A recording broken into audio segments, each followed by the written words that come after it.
The winter wind cuts even through the windshield glass. I can see my breath, but maybe that's the fault of the thing in the back seat with us.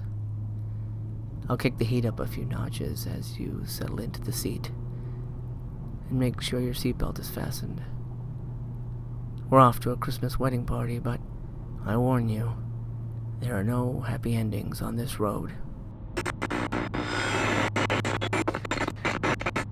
Bramshill House is a famously haunted location. This grand English mansion is located in the countryside of Hampshire, England, built in the 1600s by Baron Edward Lazouche. I'm not sure if that's how you pronounce it. This is an old place, and it's full of ghosts. There's the Grey Lady, a sad figure with golden hair and a tear-stained face, possibly linked to a 17th century religious dissenter's wife. There's also the Green Man. He appears near the lake, dressed in green, said to have drowned on the property. Some people see the Tennis Boy, a young man in 1920s tennis gear, believed to have died falling from a train. Others see the Flannel Suit Man. He's seen walking through walls and once appeared to a police officer, but vanished through a blocked archway. Some witnesses speak of the gameskeeper, the only ghost not considered friendly, according to some accounts. Then there's the mysterious woman in white, who melts into the balustrade of the terrace, once seen dramatically by Sir William Cope, one of the family members. But there is one ghost that is the most famous. She's known as the Christmas Bride, the Misletoe Bride, and she is perhaps the most famous legend of Bramshill House. Lord Francis Lovell, a wealthy young English viscount, had just become engaged to a young lady named Anne Cope. The wedding was to take place near Christmas, and so it was decided that, due to the season's normal festivities, the wedding and the Christmas celebration should be combined into one big shindig. I love a good shindig, don't you? And so the wedding, held at Anne's family home in Bramshill House in Hampshire, became the place to be on Christmas Eve. Everyone who was anyone was invited, even the distant relatives. No expense was spared on food and drink and music and merriment. This was as much a celebration of life and love as it was a Christmas party and a wedding celebration. As the evening wore on and they grew tired of dancing, Anne gathered her future husband and a few of her closest friends. She drew them aside, conspiratorially, and proposed a game. A simple game of hide and seek. You see, Bramshill House was immense, a labyrinth within a labyrinth, and she knew the game would be to her advantage. Anne wanted to go first, and the person who found her would win a kiss from the bride. This was impetus for her future husband to make haste and find her first, of course. She asked for a handful of minutes to hide and rushed away, giving her future husband one last wink, which would be the last gaze they would share between them. They gave her the time she asked, despite their impatience, but it was sweet agony, When the time was up, the searchers fanned out like peacock feathers across the castle grounds. They looked and sought in every closet, cupboard, nook, and cranny for many hours. Her hide-and-seek skills were certainly impressive, but as the night waned into dawn, they started to worry. Something wasn't right here. Had she fallen asleep in hiding? Had she hurt herself? Soon the entire wedding party was mobilized into a search party, and the castle was scoured from top to bottom for Anne. But she was never found. Lord Lovell, the unfortunate bridegroom, was suddenly left without his companion.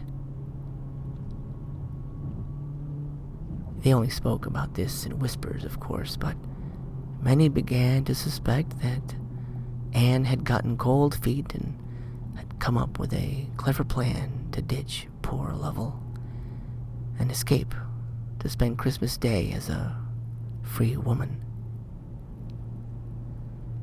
The heartbroken Lovell never gave up on his bride-to-be. Sure, he'd heard the rumors that she had fled, but there was no way that was true. She loved him, and he knew that. Their bond was something eternal, and he felt her still.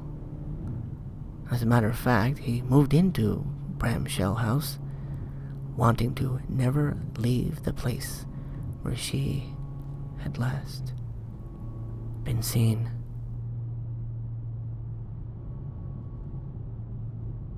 I think the greatest misery is in the not knowing, because you can't grieve a mystery. Lord Lovell kept searching for Anne into his old age, never really giving up on her. It wasn't until a long time later, some reports say at least 50 years after Anne's disappearance, that Lovell was examining a piece of weathered wood paneling, and he managed to touch a spot on the wall that somehow triggered the release of an unseen catch, revealing a secret door. I think you know where this story's going, don't you? Inside this small room was an immense chest. It was a dust-choked and spider-web storage locker, forgotten to its owners. But this was a place he had not searched.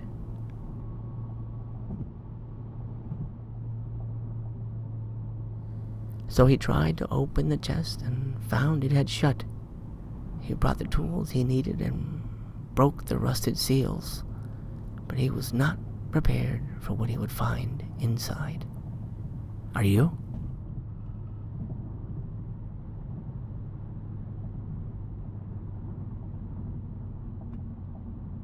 As he lifted the lid of the chest, the awful smell hit him. So pungent, yet sickly sweet, it could curl paper. Inside the chest, which was now a coffin, lay the skeleton of his bride-to-be, still in her wedding dress, which was allegedly well preserved, but yellowed with age and stained with body fluids. Her mouth hung wide open, as if she had died screaming, and her hands were held out, as she had tried to throw the lid off of her in her last desperate attempts to make sure she attended her wedding.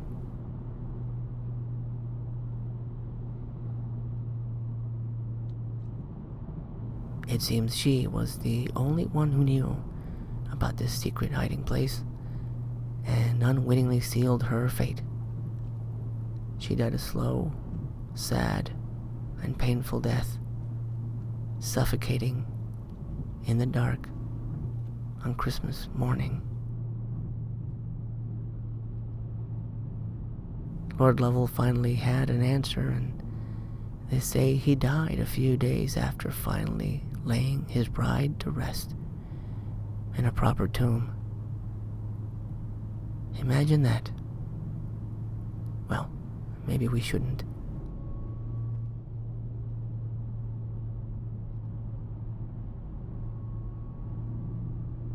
To this day, if you visit Bramshill, you can see a large wooden chest on display in the entrance. And there are frequent reports of a woman in white floating through the halls. Maybe it's Anne, looking for a better hiding place in her afterlife.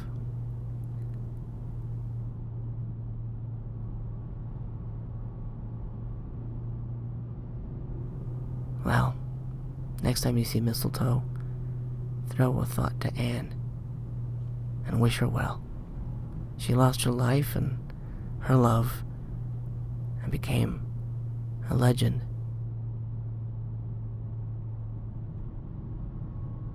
So legendary, in fact, that there are songs and poems about her. One famous one by Thomas Haynes Bailey goes like this. The mistletoe hung in the castle hall, the holly branch shone on the old oak wall, and the baron's retainers were blithe and gay, and keeping their Christmas holiday. The baron beheld, with a father's pride, his beautiful child, young Lovell's bride, while she with her bright eyes seemed to be the star of the goodly company. They sought her that night, and they sought her next day, and they sought her in vain, while a week passed away. In the highest, the lowest, the loneliest spot, young Lovell sought wildly, but found her not. And years flew by, and the grief at last was told as a sorrowful tale long past.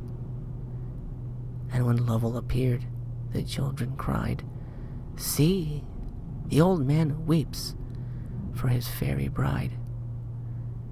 Closed with a spring and a dreadful doom, the bride lay clasped in her living tomb.